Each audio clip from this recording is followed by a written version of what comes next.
Hi and welcome back to Mike Makes It. We're having another look at the tumble dryer, the old Hotpoint here, and we've got a display message, and basically that's saying we've got a water blockage.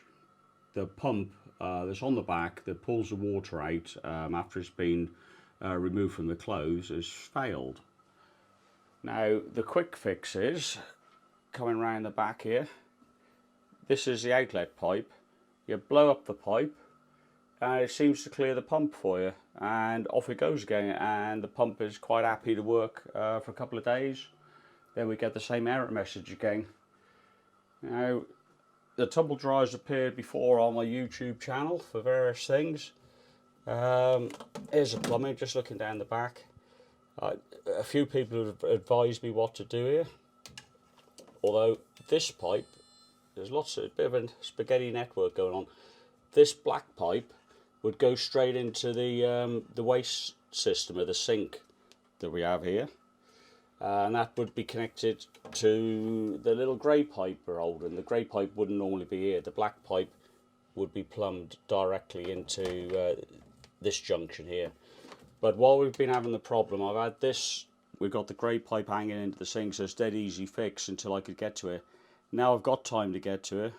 The plan is going to be strip off the lid, which is 3 screws if I remember rightly, take off the side, which is another 5 screws. Then we're entering a new area for me, the pump unit, that's in here, so I'm not expecting it to be anything too fancy, but until we get the side off we won't know, so that's what we're about. That's just what we're going to do now. And I got some help. Right, I've blown up a pipe for the temporary fix. I've cycled the power, cleared the display, press the start, and off we go. I expect this count to come down very, very quickly, and the chances are, certainly in the past, that'll work fine. That'll chug away, finish the cycle, probably work for a couple more days without an issue. Then we come up with that same error message, so it's off with the top and the side. So the lid and the sides off. Pipes are here, leading into this assembly, which is a pump by the looks of it. And they run off to the front, the other couple of pipes. I had a feeling there'd be a reservoir in the base here for the water, and there may well be, because it seems as if there's possibly another pump sitting down there. So I'll pop the camera down, have a little bit of a nosy about, then I can report on what I find. Right, okay, there's a fair bit of plumbing going on here. Looks like a pump here, a couple of pipes, another one down the back, another pump down here that we'll get to in a minute. And I'm led to believe by a couple of the subscribers I have that this tumble dryer is a self-cleaning one. This is a filter which you can't see, can't get access to, and can't clean unless you dismantle the old machine, or you come up with a brush on stick, but that's another video I'll link you into. And the filter screen goes in there. Now a few of my viewers have said this is a self-cleaning system. This filter that you can't get access to, don't worry about it, the machine will do it. And I'm guessing that's what these 2 pipes are for, a feed and return from any water that's recovered, that's put into this tank from drying the clothes.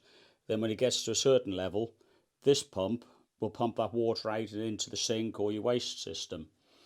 So a little bit on the old overcomplicated side, but I've took this filter out, give it a good clean again, and it really needed it. So the self-cleaning mechanism isn't that clever.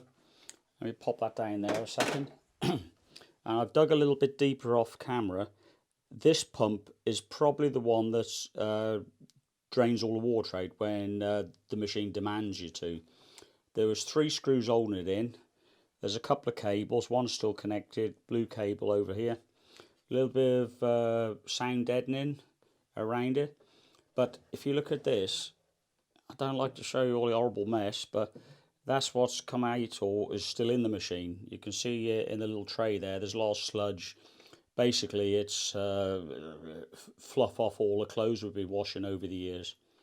So I'm going to give that a good scrub out. I'll check all the pipes, but I think that's probably the culprit. But we'll see. Anyhow, I'll get that clean and I'll come back to you. Alright, that's the pump that I think is causing concern. 3 screws in this unit just unscrews from the base. Everything moves freely now. There's still a bit of dust and stuff in there, but that rotates. This cavity's all cleaned out, as is the rest of the plastic there, so I think that's the problem. I'm going to put that back together and we'll see how it goes. That's the reservoir cleaned out, looks nice and tidy, and the pump's going to get refitted back into there. 3 screws, it's acoustic sound deadening put back on, and the pipes here, and I think on this occasion we're probably done. We'll refit the filter in here, of course, but yeah, I'll put the sides back on in a sec, but there we go. Right, that's all back together. Now the original message was check this tank for being full of water. It wasn't full of water because we don't use it. So it usually gets pumped out of here, like I said earlier. So there must be a sensor in here that says, hello, I'm full of water, and the machine starts panicking and shut down. So on this occasion, under here, that's where the pump was, that what was causing the problem. So cleaning the fluff and dirt out of there, I'm hoping will have cured the problem. I'm fairly confident it has. If it hasn't, you'll be the first to know. Well, a second actually, because I'm going to be the first to know, because I'm going to have to get in here. But anyhow, if you found it useful, the video, then I'm very happy to get a thumbs up, and maybe you'd like to subscribe to the channel. But anyhow, thanks again for watching.